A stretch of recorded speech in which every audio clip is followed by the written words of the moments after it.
most of you know, the polls show the majority of the American people now believe the president has done something wrong or inappropriate. That's a long way from the kind of clear understanding of the wrongdoing of the president.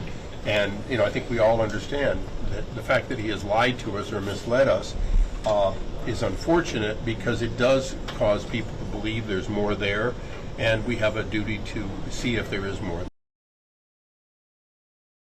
A number of Senate Republicans said yesterday that you should solidify this impeachment inquiry with a vote.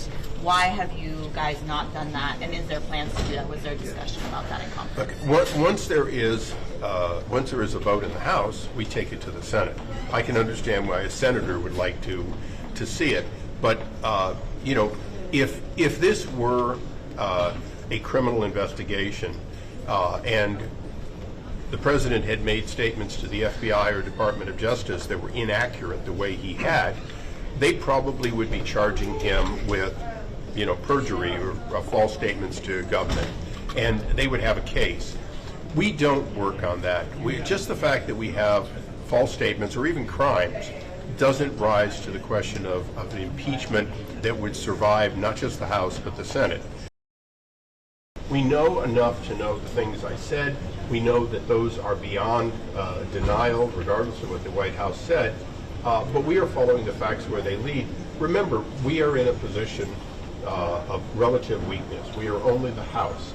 We don't have the Senate. We have no expectation that the Senate would vote to impeach, even if in fact, the president was shown to be guilty at this point. So what we're doing is getting the facts, making them available to the American people, which is part of our obligation. But understand, no bank records have been turned over. So at this point, when people say, do you have the impeachable offense? Well, until we have those bank records, until we have the information from the National Archives, we clearly have things which you should want to know that we know before we go forward. Bribery is an impeachable offense. So, and there is evidence. I don't want to hear the bullshit argument from the media that there's no evidence. There are text messages, there are emails, there are meetings, there are flights, there are dinners. There are public statements by Joe Biden about being involved. The Vice President has no business getting a prosecutor fired in another country.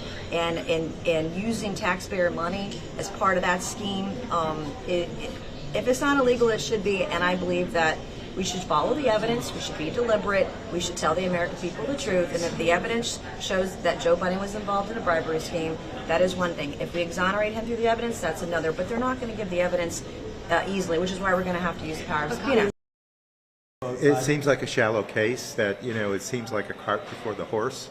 You're calling for an impeachment, and then you're going to go do your investigation and see what the impeachment is about.